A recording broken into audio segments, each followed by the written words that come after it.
very exciting to see him that how you are really tough, right? Just look at me. Yes. What do you want? You want to try to fight?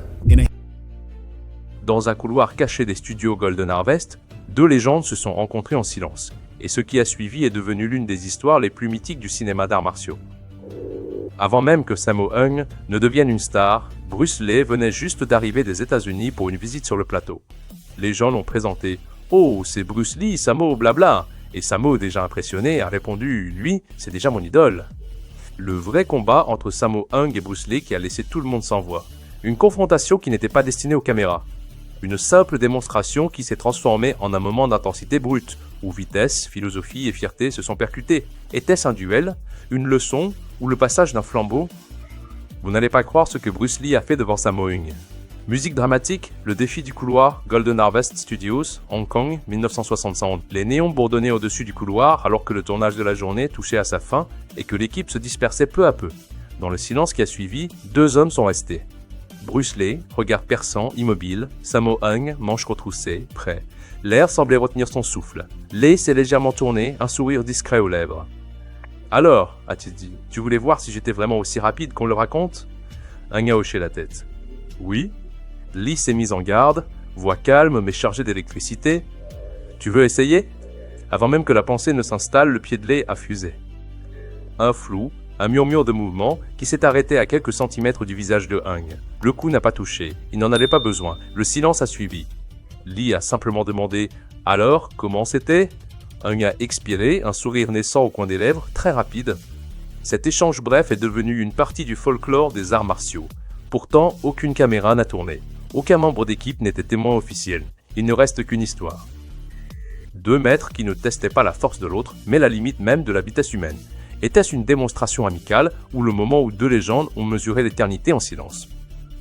Plus qu'un test, Golden Harvest Studios, Hong Kong, 1971, la rumeur s'est répandue très vite parmi l'équipe.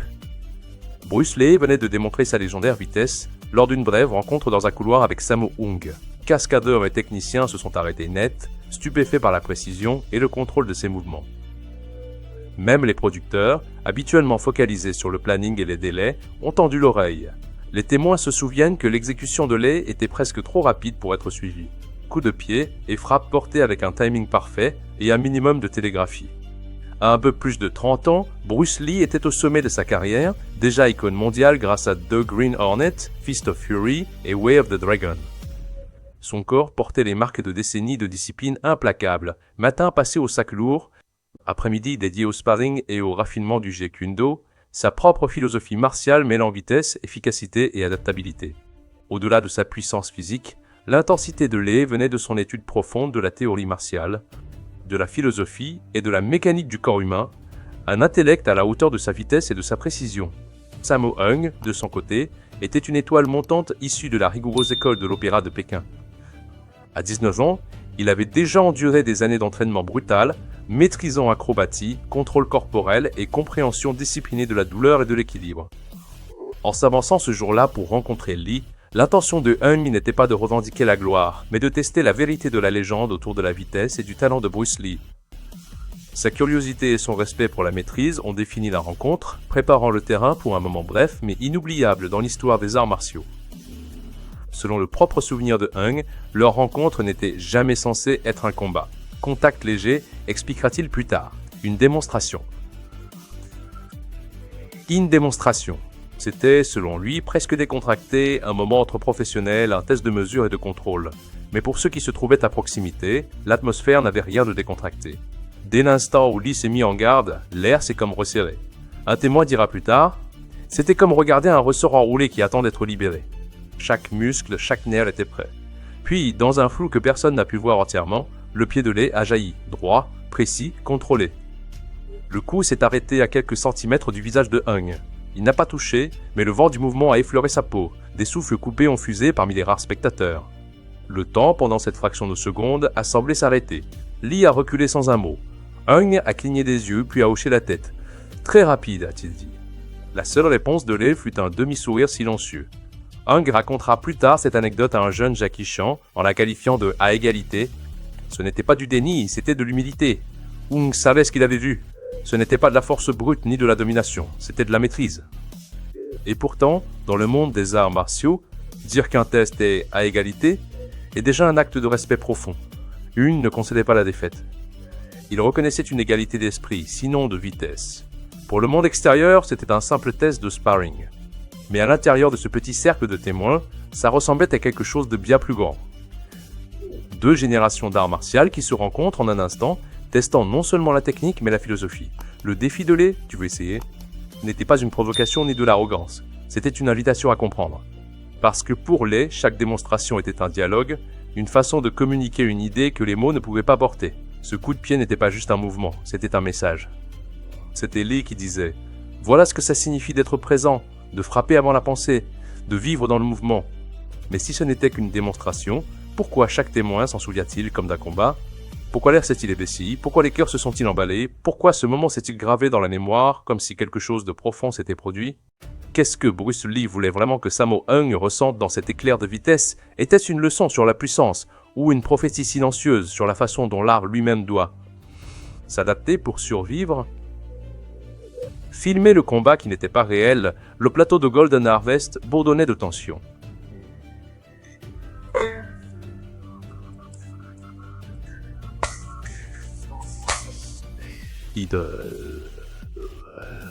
Bourson troqueur. Pas l'attention des acteurs qui attendent leur réplique, mais celle des combattants qui se préparent à quelque chose qui compte plus que ce que dit le script. C'était 1963, Hong Kong.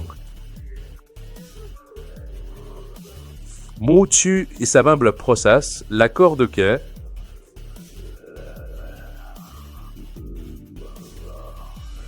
Les lumières brûlaient blanc. Le sol brillait sous le polish du studio, et Bruce Lee est entré pieds nus dans le ring pour affronter une silhouette familière, Sammo Hung. Les caméras les entouraient. Des réalisateurs murmuraient. Chaque membre d'équipe sentait que cette scène, l'ouverture d'Opération Dragon, portait un poids qui allait au-delà du cinéma. Pour le public, ce qui s'est joué ressemblait à un match professionnel, gants, sueur, deux artistes martiaux tournant comme des prédateurs. Mais pour ceux qui savaient, ce n'était pas juste une chorégraphie. C'était la recréation d'un mythe privé, quelque chose que seuls ceux qui avaient été dans ce couloir pouvaient vraiment comprendre. Bruce avait personnellement choisi Sammo Hung pour ce combat d'ouverture. Hung n'était pas crédité, mais sa présence était délibérée. Lee respectait le talent quand il le voyait, et peut-être voulait-il immortaliser cette étincelle précédente, traduire leur rivalité silencieuse dans le langage du cinéma.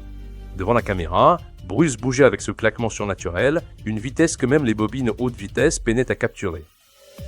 Il enchaînait combinaisons de frappes et de projections qui brouillaient la frontière entre spectacle et vrai combat. À un moment, Lee a mis Hung au sol avec ce qui ressemblait à un balayage de judo suivi d'une clé de bras, une technique hybride rare dans les années 70, des décennies avant que le terme « arts martiaux mixtes » n'existe. Hung a tapé comme prévu. Mais ceux qui regardaient ont remarqué quelque chose d'indicible dans ses yeux. Ce n'était pas seulement une soumission, c'était une reconnaissance mutuelle. Des membres d'équipe se souviennent que Bruce a refusé de refaire la scène plus de 2 fois. C'est assez réel comme ça, a-t-il simplement dit. Peut-être parce que l'authenticité qu'il voulait ne pouvait pas être simulée. Chaque coup de pied, chaque souffle, chaque regard échangé entre lui et Sammo contenait le fantôme de cette rencontre précédente, celle sans public, sans applaudissements. Le film terminé a immortalisé tout cela. Le combat d'ouverture est devenu l'une des séquences d'arts martiaux les plus iconiques du cinéma. Pas à cause du spectacle, mais parce qu'une vérité palpitait sous le jeu. Cette vérité, pourtant, laisse beaucoup de questions. La caméra a-t-elle capturé le vrai Bruce Lee, ou le mythe qu'il était en train de créer en temps réel? Les échos du respect, dans les années qui ont suivi Opération Dragon, les chemins des deux hommes ont divergé radicalement. La mort soudaine de Bruce Lee à 32 ans l'a figé en légende. Sammo Hung, encore dans la vingtaine à l'époque, deviendra l'un des piliers du cinéma hongkongais, acteur, chorégraphe, réalisateur, mentor.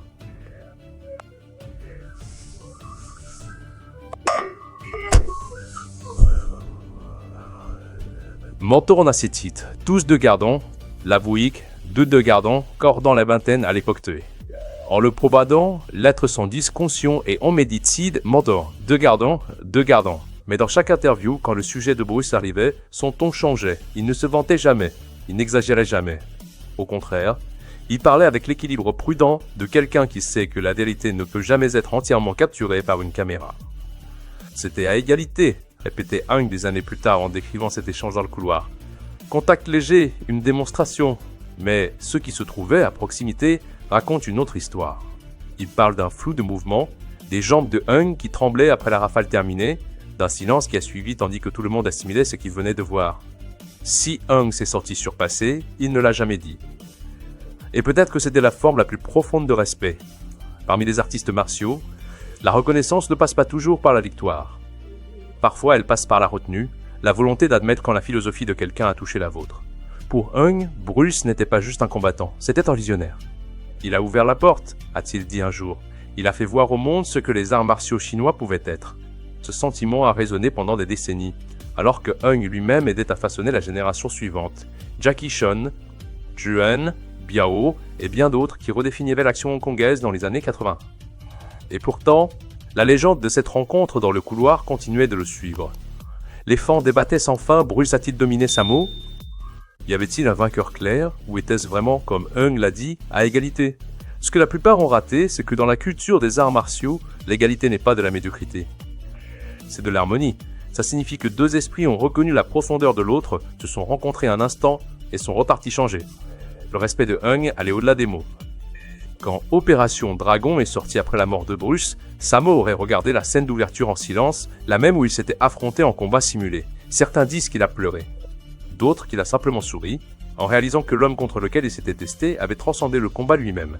Dans les interviews ultérieures, Hung appelait toujours Bruce son héros, arguant qu'aucune rencontre unique ne pouvait définir l'homme. Le couloir, le film, la légende, tout n'était que fragments d'une vérité plus grande que d'eux. Pour Bruce Lee, le respect était le plus haut art, une discipline de l'âme. Pour Sammo Hung, porter ce respect est devenu une partie de son héritage. Dans leur bref échange, ils ont révélé quelque chose que les artistes martiaux passent une vie entière à chercher, la maîtrise non seulement du corps, mais de l'humilité. Au fil des décennies, la rencontre dans le couloir entre Bruce Lee et Sammo Hung est passée d'une anecdote murmurée à l'une des légendes les plus mystérieuses du cinéma d'arts martiaux, mythe, mémoire et réalité. Comme tant de moments impliquant Lee, la frontière entre fait et folklore s'est estompée jusqu'à ce que même les experts ne puissent reconstruire que des fragments de vérité. Il n'y avait pas de caméra ce jour-là, pas de journalistes, pas de communiqué officiel de Golden Harvest Studios. Seulement, les souvenirs de ceux qui étaient là, souvent racontés des années plus tard, teintés de nostalgie et d'admiration, et pourtant ce qui a survécu n'est pas le silence, mais la mythologie.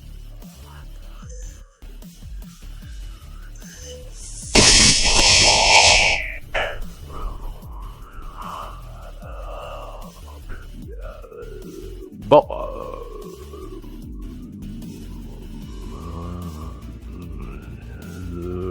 les cialisations des distellés en fination, certains fans l'appellent le seul vrai combat de Lee.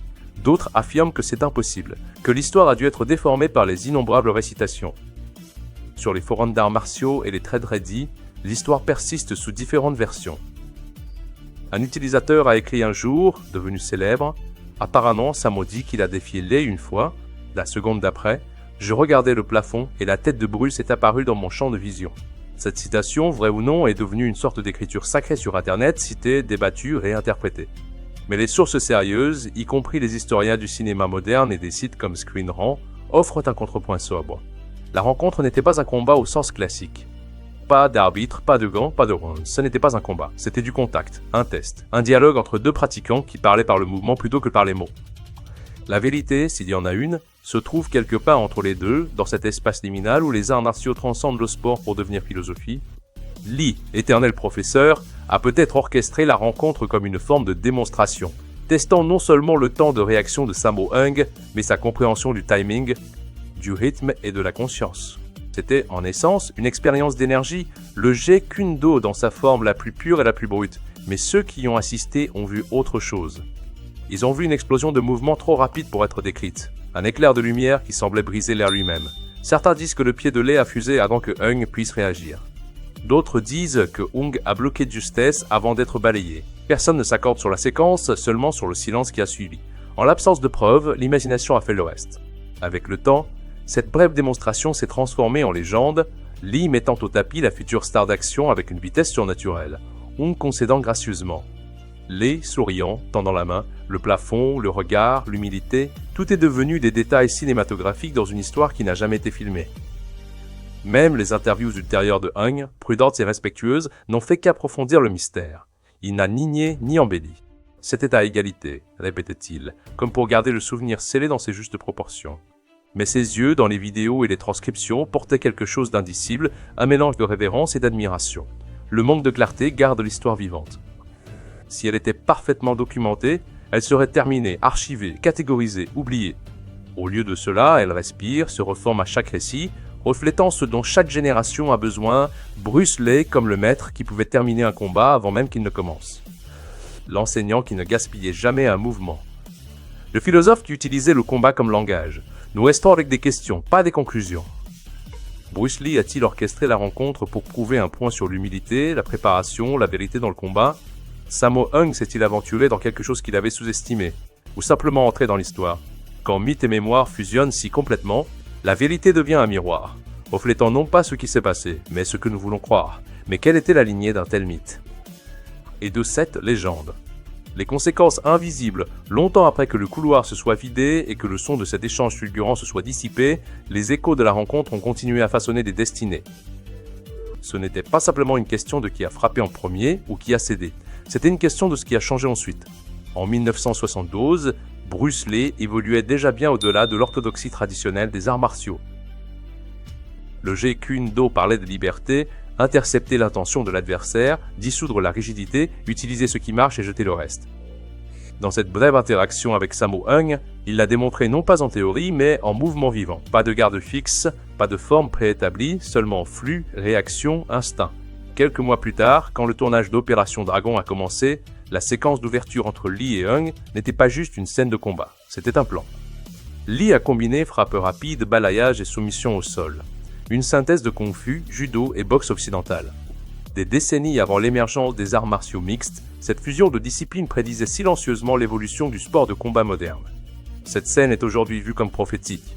Un critique a noté, Lee ne chorégraphiait pas juste des combats, il chorégraphiait l'avenir. La séquence a ouvert les yeux du monde sur les arts martiaux non comme une tradition unique, mais comme un langage universel de mouvement et d'intention. Et pour Sammo Hung, les conséquences furent tout aussi profondes. Bien qu'il ne soit pas crédité dans Opération Dragon, sa performance dans cette courte scène d'ouverture est devenue sa carte de visite. En quelques années, Hung est devenu l'un des cinéastes les plus polyvalents et respectés de Hong Kong, acteur, chorégraphe, réalisateur, mentor. Dans ses chorégraphies, on peut retracer de légers échos des leçons de Lee, fluidité, adaptabilité, honnêteté émotionnelle à travers le mouvement. La rencontre dans le couloir était donc moins un conflit qu'une transmission. Une étincelle passée entre deux artistes, l'un à son zénith, l'autre juste en train d'ascensionner. La mort de Bruce Lee, 1 an plus tard, a coupé cette lignée trop tôt. Mais l'influence était déjà enracinée chez Hung et dans la génération suivante, Jackie Chan, Yuan Biao et bien d'autres. Dans la communauté des cascadeurs de Hong Kong, l'histoire du combat dans le couloir est devenue une parabole, non de domination mais d'éveil.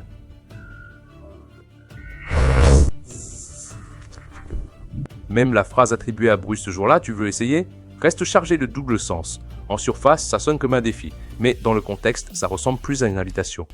Il ne demandait pas un combat, il offrait une expérience, une chance de voir. Ce que Bruce Lee a offert à Sammo Hung ce jour-là n'était pas la défaite, mais un aperçu de la prochaine étape de l'évolution martiale. Une démonstration de l'endroit où l'art pouvait aller une fois libéré de la formalité, de l'ego, du besoin de gagner. C'est pourquoi, des décennies plus tard, l'histoire résonne encore. Ce n'est pas une question de clash, c'est une question de ce que ce clash a créé. Hung s'est élevé, Lee est monté dans le mythe, et le cinéma d'arts martiaux n'a plus jamais été le même.